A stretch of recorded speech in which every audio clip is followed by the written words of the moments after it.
열린교회 성도 여러분 안녕하세요. 이 시간 우리가 함께 나눌 동영상 강의는 최선의 삶 6번째 시간 성령 충만하여 승리하라 라는 주제로 함께 말씀을 나누고자 합니다. 여러분 어떤 목사님이 기독교에 대해서 이렇게 말씀을 하셨습니다. 기독교는 비움과 채움의 종교다.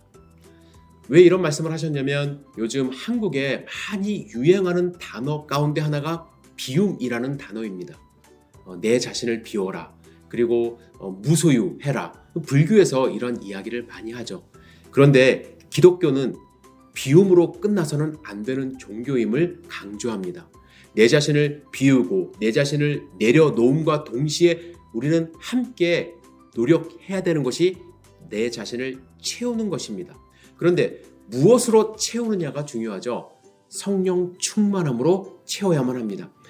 내 죄성이 없어지기 위해서는 끊임없이 내 자신을 성령 충만함으로 채워야 나의 더러운 과거, 나의 죄성이 사라지게 되는 것입니다. 여러분, 비우는 것으로만 노력해서는 절대로 신앙생활 할 수가 없습니다. 비움과 동시에 그 빈 공간에 무언가가 자꾸 치고 들어옵니다. 성경에도 귀신 들린 자를 예수님이 깨끗하게 나음을 주셨어요. 그 안에 영적으로 깨끗하게 청소가 되었죠. 그럴 때 그 스스로가 예수님의 말씀으로 하나님의 말씀으로 채우는 삶을 살아야 되는데 채우지 못할 때 7 귀신이 그 사람에게 들어갔다라는 말씀이 성경에 있습니다. 여러분 마찬가지입니다. 내가 무언가를 계속해서 비우려고만 노력해서는 안 됩니다. 내 자신이 그 빈 공간을 채울 수 있고 세상의 다른 어떠한 종교나 또 관념이 그 빈 공간을 채울 수 있습니다. 따라서 우리는 비움과 동시에 성령 충만함으로 내 자신을 채워야 합니다. 그래야 승리하는 삶을 살 수가 있는 것이죠. 오늘 성경 공부를 통해서 성령 충만함이란 무엇인가, 그리고 어떻게 성령 충만한 삶을 살 것인가 함께 배워보도록 하겠습니다. 암송 구절이 있습니다. 에베소서 5장 18절 그리고 사도행전 1장 8절 너무나도 유명한 성경 구절이죠. 여러분들 꼭 암송하시기를 부탁합니다. 에베소서 5장 18절 술 취하지 말라. 이는 방탕한 것이니 오직 성령으로 충만함을 받으라. 술 취하지 말고 성령 충만함을 받으라고 명령하십니다. 사도행전 1장 8절 오직 성령이 너희에게 임하시면 너희가 권능을 받고 예루살렘과 온 유대와 사마리아와 땅끝까지 이르러 내 증인이 되리라 하시니라. 먼저 필요한 것이 성령 충만입니다. 여러분, 하나님은 여러분이 성령으로 충만해 넘치기를 원하십니다. 우리가 하나님께 내 자신을 내어드릴 때 하나님은 우리의 성품의 모든 면을 지배하실 수 있습니다. 그렇게 할 때 나의 내적 생명은 온전해지고 매일 주님과 교제하며 살 수 있는 것을 경험할 수 있는 것이죠. 먼저 문제를 같이 풀도록 하겠습니다. 성경은 하나님의 말씀은 인간이 육체와 혼이면서 동시에 영적인 존재임을 말해주고 있습니다. 영적인 존재라는 것은 우리가 하나님과 교제할 수 있는 존재라는 것이죠. 자, 고린도전서 2장 11절을 읽고 인간이 자기 속의 일을 알 수 있는 이유를 찾아서 부입해 보십시오. 고린도전서 2장 11절 말씀에 사람의 일을 사람의 속에 있는 영 외에 누가 알리요? 이와 같이 하나님의 일도 하나님의 영 외에는 아무도 알지 못하느니라. 인간에게 인간의 영이 있기 때문에 사람의 일을 알 수가 있다고 말씀을 합니다. 자, 그래서 두 번째, 인간의 영은 자아의식을 가지게 하고 하나님과 교제할 수 있는 기능을 가지고 있습니다. 로마서 8장 16절을 읽고 하나님과 우리의 관계를 성령께서 증거하시는 내용이 무엇인지 맞는 것에 영표하십시오. 첫 번째, 우리가 하나님의 친구인 것을 증거하신다. 두 번째, 우리가 하나님의 자녀인 것을 증거하신다. 성령이 친히 증거하시는 것은 우리가 하나님의 자녀인 것을 증거하신다고 로마서 8장 16절에 말씀합니다. 여러분과 저는 하나님의 자녀입니다. 따라서 3번에 하나님과 우리 관계 때문에 우리는 주님의 일을 할 수 있는 것이죠. 하나님께서는 우리를 통해서 하나님의 뜻을 행하실 뿐만 아니라 우리가 하나님의 뜻을 행하기를 원하게 하십니다. 자, 로마서 8장 9절에 누가 하나님의 영을 소유하고 있습니까? 제가 읽겠습니다. 만일 너희 속에 하나님의 영이 거하시면 너희가 육신에 있지 아니하고 영에 있나니 누구든지 그리스도의 영이 없으면 그리스도의 사람이 아니라. 누가 하나님의 영을 소유하고 있다고 말씀하십니까? 우리요. 너희 속에 하나님의 영이 거하시면 육신에 있지 않고 영에 있다고 말씀합니다. 그리스도의 사람, 그리스도인, 성령 하나님을 마음속에 영접하고 사는 여러분과 저는 하나님의 영을 소유하고 있는 사람입니다. 여러분과 저 안에 하나님의 영이 계시기 때문에 너희가 성전인 것을 알지 못하느냐? 우리가 바로 하나님의 성전이 될 수 있는 것이죠. 4번 문제 함께 읽겠습니다. 우리는 영적 존재이기 때문에 하나님과 교제하고 하나님의 목적을 이루기 위해서 그분과 함께 일할 수 있습니다. 인간의 영에 대한 기능을 다음의 빈칸에 채워보십시오. 우리가 갖고 있는 이 영의 기능이 무엇이 있는지. 당신의 영은 당신 자신을 의식할 수 있는 능력이 있고요. 내 스스로를 의식할 수 있는 능력이 있고요. 또 하나님과 교제할 수 있는 능력이 있고 또 하나님과 함께 일할 수 있는 능력이 우리의 영 가운데 있습니다. 이러한 교제를 하고 하나님의 일을 하기 위해서 그래서 우리는 성령 충만함의 삶을 살아야 하는 것이죠. 여러분, 영적 존재라는 것이 상당히 중요합니다. 여러분들이 영적 존재라는 것을 자꾸 까먹으시면 안 돼요. 하나님과 함께 교제할 수 있고 성령 충만함이 내 안에 있을 수 있다는 이 사실을 잊어버리면 안 되기 때문에 다시 한번 강조하고 있는 것입니다. 5번 문제 보시겠습니다. 성령은 당신의 영을 통하여 당신의 성품 속으로 들어오십니다. 갑자기 들어오는 것이 아니라 내가 갖고 있는 영적, 하나님이 우리를 영적인 존재를 만들어 주셨기 때문에 그 영을 통하여 우리 안에 들어오십니다. 그러므로 하나님의 성령을 모셔드리거나 거부하는 것은 당신 자신에게 책임이 있는 것입니다. 그래서 요한계시록 3장 20절에 볼지어다 내가 문 밖에 서서 두드리노니 누구든지 내 음성을 듣고 문을 열면 내가 그에게로 들어가 그와 더불어 먹고 그는 나와 더불어 먹으리라 말씀을 하셨습니다. 이 말씀이 이 성경 공부가 중요한 이유가 있습니다. 여러분들의 의지에 달려 있다는 것이죠. 어떤 분들은 왜 나는 하나님이 성령 충만함을 주시지 않는가? 되게 수동적인 자세를 갖고 있습니다. 근데 솔직히 말씀드리면 내 자신이 그걸 거부할 때가 많아요. 세상에 즐거움이 많고 내가 세상적인 일을 하고 싶어서 하나님이 나를 성령 충만함으로 다스리는 것에 대해서 거부하는 분들이 의외로 많습니다. 혹은 의심하는 분들이 많아요. 거부, 의심, 불순종 이러한 모습이 있기 때문에 성령 충만한 삶을 살지 못해요. 정말로 순수하게 하나님 나에게 들어와 주시옵소서. 내가 마음문을 열고 예수님을 받아들일 때 예수님이 우리와 함께 하십니다. 이건 진리입니다. 그런데 자꾸 세상적인 생각, 논리적인 생각, 합리적인 이유 이런 것들을 들어서 성령 하나님을 거부하는 그러한 일들이 있는 것이죠. 자, 여러분 6번에 보시면 예수님께 여러분들의 마음문을 열어드릴 때 성령 하나님이 여러분들의 삶에 들어오십니다. 우리의 삶에 들어오세요. 그래서 먼저 우리에게 평안을 가져다 주십니다. 하나님이 주시는 것은 막 일하고 선교하고 또 고난받고 이런 것이 아니라 하나님이 주시는 평안을 주십니다. 제자는 성령님께서 그의 전 인격을 다스리고 계속 충만히 임하시도록 노력해야만 합니다. 그러나 모든 그리스도인들이 하나님께서 자기의 삶을 주장하시도록 내어드리는 것은 아닙니다. 육신에 속한 그리스도인들이 분명히 있습니다. 여전히 자연인으로 살아가면서 자기의 자아와 또 성령 하나님의 그 영과 싸우고 있습니다. 하나님의 영이 더 충만해져서 나를 지배하고 있으면 다행인데 많은 그리스도인, 제가 주변에서 보는 많은 성도님들도 그런 모습이 있음을 솔직히 고백합니다. 하나님의 영이 우리를 지배해야만 하죠. 자, 7번 문제 보겠습니다. 당신이 그리스도께 속했다면 성령께서 당신 속에 거하십니다. 그러므로 그리스도가 우리의 온전한 주님이 되심을 인정하고 우리의 모든 성품이 그분의 신성한 권위에 순종해야만 성령께서 우리 속에 충만하시고 우리를 온전히 사용하실 수 있습니다. 성령 하나님, 하나님이 나의 주인됨을 고백하는 삶을 살아야만 합니다. 데살로니가 5장 23절 읽겠습니다. 평강의 하나님이 친히 너희를 온전히 거룩하게 하시고 또 너희의 온 영과 혼과 몸이 우리 주 예수 그리스도께서 강림하실 때에 흠없게 보존되기를 원하노라. 하나님께서 여러분들의 성품 속에서 일하는 바를 데살로니가 5장 23절에서 말씀하고 계십니다.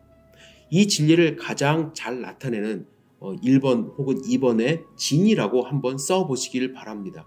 저는 2번이라고 생각을 합니다. 하나님께서는 사람의 각 요소가 전체로서 완전히 기능을 발휘하도록 통일시켜 주십니다. 영, 혼, 몸 각각을 통일시켜서 온전하게 보존되기를 하나님이 역사하십니다.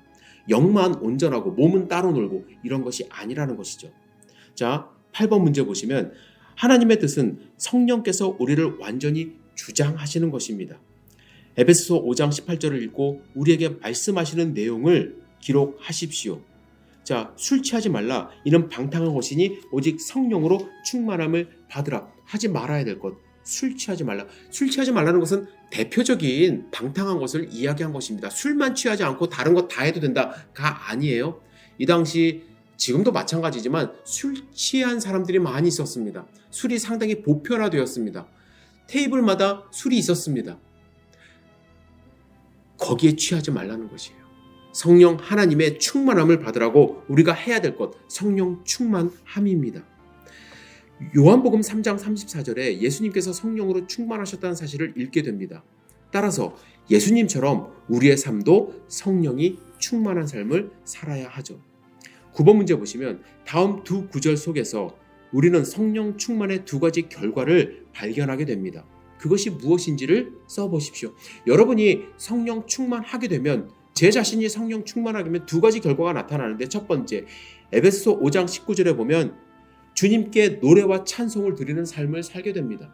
기쁨이 충만해서. 두 번째, 감사의 삶을 살게 됩니다. 모든 것이 감사하게 됩니다. 여러분들 이러한 삶을 우리가 함께 살았으면 좋겠습니다. 저 또한 성령 충만할 때는 감사하고 찬양이 나오지만 성령 충만함을 잃어갈 때 비관하게 되고 내 자신을 낮은 자존감으로 몰아가게 되고 그러한 모습이 저한테도 많이 있습니다. 우리 성도님들 가운데 우리 교회를 보면서 감사와 기쁨이 넘쳐야 되는데 그러지 못하는 모습이 사실 있습니다. 그럴 때 여러분들 내 자신이 성령 충만한가를 돌이켜 보셔야만 합니다. 자꾸 인간적인 눈으로 교회를 보지 마시기를 부탁드립니다. 10번 문제 보시면 하나님께서 당신을 성령으로 충만하게 하시려는 목적 중에는 첫째, 당신의 성품 속에 그리스도와 같은 성품을 개발시키려고 하기 때문입니다. 데살로니가 5장 23절에서 바울은 우리의 성품이 비난받을 것이 없게 되기를 기도했습니다. 두 번째는 하나님의 일을 할 수 있는 능력을 당신에게 주기를 원하기 때문에 그렇습니다. 사도행전 1장 8절과 4장 31절을 읽고 성령께서 당신에게 하실 수 있는 바의 공통점을 서로 말해보십시오. 성령님이 충만하게 임했을 때 우리가 할 수 있는 것, 하나님을 찬양하고 또한 감사하는 것뿐만 아니라 기쁨으로 하나님의 말씀을 전하고 예수 그리스도를 전하는 능력을 주시게 됩니다. 사도행전 2장 8절에 내 증인이 되리라고 말씀을 하셨고 사도행전 4장 31절에 성령이 충만하여 담대히 하나님의 말씀을 전했다 말씀합니다. 그들은 목숨을 걸고 하나님의 말씀을 전했습니다. 우리 성도님들 이 동영상 강의를 들으시는 분들 삶이 하나님의 말씀을 전할 수 있는 삶이 되기를 원합니다. 그것이 바로 최선을 다하는 삶이기 때문에 그렇습니다. 11번 문제에 보시면 하나님은 이 두 가지 목적을 성령 충만한 그리스도인의 생활 속에서 성취해 가십니다. 그리스도의 성품을 개발시키려는 하나님의 첫 번째 목적은 성령의 열매 맺는 생활로 성취되어집니다.